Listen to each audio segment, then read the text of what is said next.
the big winner joins us now, Christina O'Donnell from Delaware. Good morning. Thank you for getting up so early, and congratulations. Did Sarah Palin make the difference here? Thank you, George. Yes, she did.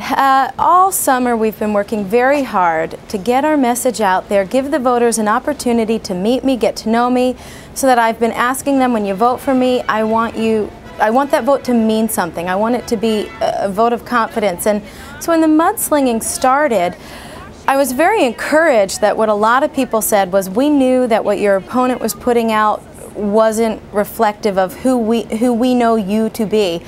And when Governor Palin stood up and so boldly made a statement that she supported me, it allowed them to get past the politics of personal destruction, to look at the message and look at the fact that I wanted to make this race about the issue, how we're going to get jobs back in Delaware, how we're going to defend the homeland of our security, and she helped to bring it back on track. You're going to need all the help she can give right now. She's going to need to raise some money for you, because we just heard Jon Karl say the National Republican Party is not going to give you any funds. Well, that's a shame, you know, but they never thought that I can win this race, and I believe that we can win without them. This is about giving the political power back to we the people, and we proved the so-called experts wrong. So I think a few of them perhaps may have their pride hurt this morning.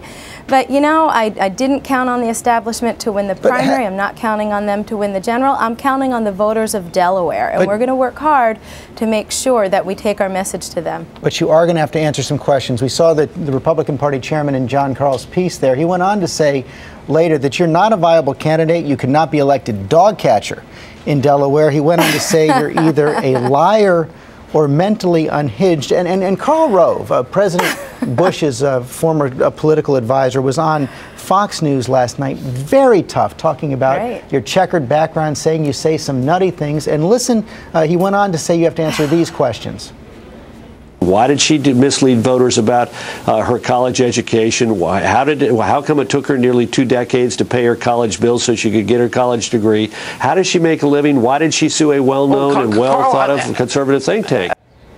Can you answer those questions? You know what? Yeah, everything that he's saying is unfactual, and it's a shame, because he's the same so-called political guru that predicted I wasn't going to win. And we won big. So I think, again, you know, he's eating some humble pie, and he's just trying to restore his reputation. But again, I'm counting on the voters in Delaware. Like I said, this is about giving the political process back to the people. People are tired of what's going on in Washington, these failed policies that don't represent them. My Republican opponent did not have a record to stand on. He supported the Democrats more than he supported the Republicans. And when we started gaining momentum and we started gaining credibility in this race, it made the Republican establishment look like lazy people who did not care about their principles. But I hope that we can put that behind this, because if they're really serious about winning, I was ahead in the general election, according to Rasmussen, before this Republican cannibalism started. So if they were serious about winning, we could repair the damage done and move forward. And that's the challenge that I put out to them. You call it Republican But if not, I truly believe that we can win. You call it Republican cannibalism, and said what Karl Rove said was unfactual, but it is true that you've had conflicting statements about your college record, that you had been, the big issues in the campaign was failure to pay back taxes, failure to pay campaign debts, failure to pay your mortgage. So can you clear that up? All this stuff. Absolutely, absolutely. And first let me say that they also said that Ronald Reagan wasn't electable. We've addressed all of this stuff on our website. It took me 12 years to pay off my college loans. I'm not a trust fund baby. Most Delawareans can relate to having to work hard to pay for their own college education. I was never dishonest about that. They made up an accusation about an IRS tax lien. The IRS said, oops, it was a mistake. They cleared it right away. We presented my opponent and the Republican establishment with all the documentation that is also on my website, showing them that the IRS had admitted to a computer error. They chose to ignore the truth because they don't have a record to stand on. And it's humiliating when the party gets behind this guy who they say is the only one who can win, but doesn't stand for anything that the Republican Party stands for. So they have to cling to these baseless accusations.